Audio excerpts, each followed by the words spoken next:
आमदारांवर हल्ले आणि खालच्या दर्जाचं राजकारण हे भारतीय जनता पक्षाचे सरकार आल्यापासून हे सुरू झालेलं आहे असे मुक्ताफळ या संजय राजाराम राऊतनी उद्गारले. आता गजनी झालेला आणि उद्धव ठाकरेचा ज्यांना इतिहास माहित नाही तो त्या अशा पद्धतीचा आरोप अन्य लोकांवर करू शकतो. उद्धव ठाकरेंनी शिवसेनेमध्ये असताना हिंदू हृदय सम्राट बाळासाहेब ठाकरे जिवंत असताना आपल्या स्वतःच्या स्वार्थापोटी महत्वाकांक्षामुळे शिवसेनेतल्या किती स्वपक्षीय नेत्यांच्या गाड्या फोडायला लावल्या, त्यांची घरं जाळायला लावली, जिल्हा प्रमुखांचे किती घरं उद्ध्वस्त केले याची यादीच आम्ही महाराष्ट्रासमोर देऊ शकतो. कपटी आणि घाणेरड्या राजकारणामध्ये पीएचडी कोणी केली असेल तर त्याचं नाव आहे उद्धव ठाकरे. म्हणून भारतीय जनता पक्षावर अशा पद्धतीची टीका करण्या अगोदर तुझ्या मालकाचा पहिला इतिहास तपास. किती शिवसेनेच्या स्वपक्षीय नेत्यांना मारून टाकायचं, सुपाऱ्या द्यायच्या, त्यांचं घर उद्ध्वस्त करायचे, त्याचबरोबर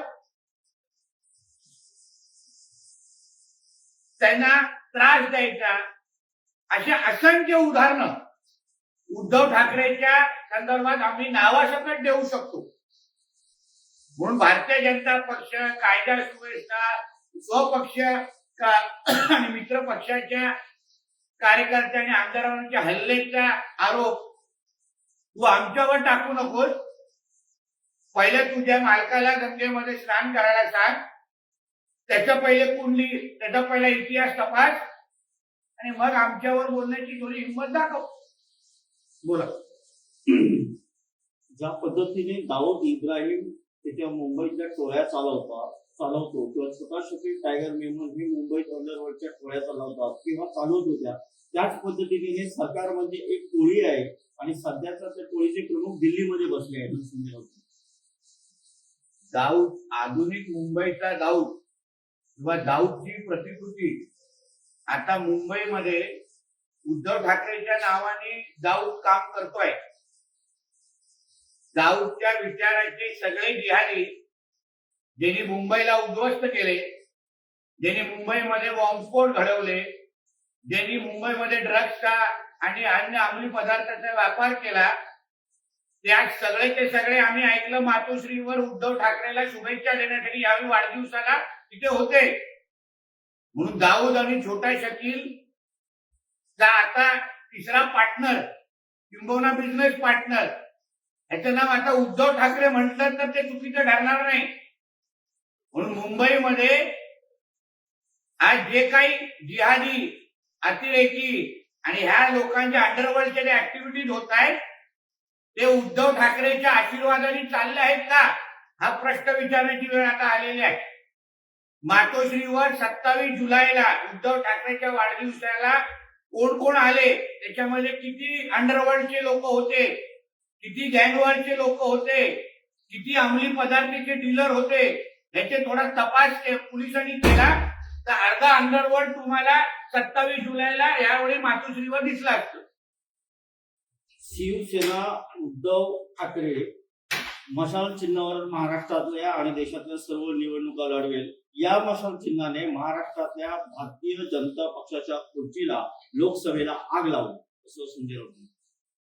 जिहाद्यांच्या हातात मशाल चिन्ह देऊन, हिंदू द्वेषांच्या हातात मशाल चिन्ह देऊन आपल्या राष्ट्राच्या विरोधात आणि डॉक्टर बाबासाहेब आंबेडकरांच्या संविधानाच्या विरोधात असलेल्या लोकांच्या हातात मशाल चिन्ह देऊन आणि एका हातात मशाल आणि दुसऱ्या हातात पाकिस्तानचा झेंडा अशा लोकांना घेऊन अगर त्यांनी भारतीय जनता पक्षाच्या विरोधात लढून अगर त्याला वाटतं जिंकलं असेल तर राष्ट्राच्या विरोधात सर्वात मोठी गद्दारी आणि देशद्रोही हे उद्धव ठाकरेंनी केलेली आहे.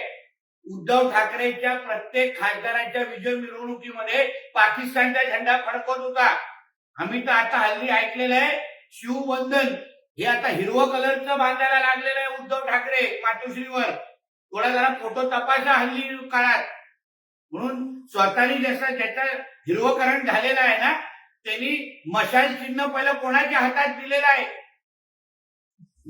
दुसऱ्या हातात पाकिस्तानचा झेंडा आहे का, याही बद्दल थोडं संजय राजारामरावनी उत्तर द्यावं. दिल्ली आणि गुजरात मधून महाराष्ट्राची सत्ता कंट्रोल केली जाते. विरोधी आणि सत्ताधारी आमदारांवर हल्ले होत आहेत. भाजप शासित राज्यात लोकशाही राहिलेली नाही असं संजय राऊत म्हणाले. भाजप शासित राज्यात अगर लोकशाही राहिली नसती तर हा तीनपाट अजूनपर्यंत जेलमध्ये असतात. कारण ह्याच्यासारखा भ्रष्टाचारी आणि महिलांना छळ करणारा त्यांनी आता मनमोकळी पद्धतीने उद्या रोज सकाळी येऊन जसं मुक्ताफळ उधळतो ह्याला लोकशाही म्हणतात. टीका ऐकून घेण्याची क्षमता आमच्यामध्ये आहे, प्रतिउत्तर देण्याची क्षमता आमच्यामध्ये आहे, प्रत्येक प्रश्नाला उत्तर देण्याची हिंमत आमच्यामध्ये आहे आणि मैदानात उतरण्याची पण हिंमत आमच्याकडे आहे. म्हणून लोकशाही काय असते हे भारतीय जनता पक्षाच्या शासनामध्ये जाऊन विचार आणि आणीबाणी काय असते हे जरा काँग्रेसच्या शासित जाऊन विचार, स्वतःच्या राहुल गांधीला विचार. त्या लोकांनी आणीबाणी लावण्यामध्ये गांधी परिवाराने पीएचडी केलेली आहे, त्यांना जाऊन विचार आणीबाणी आणि काय असते. लाडकी बहीण योजनेवरून संजय राऊतांनी टीका केली आहे. लाडक्या बहिणीची फसवणूक आहे.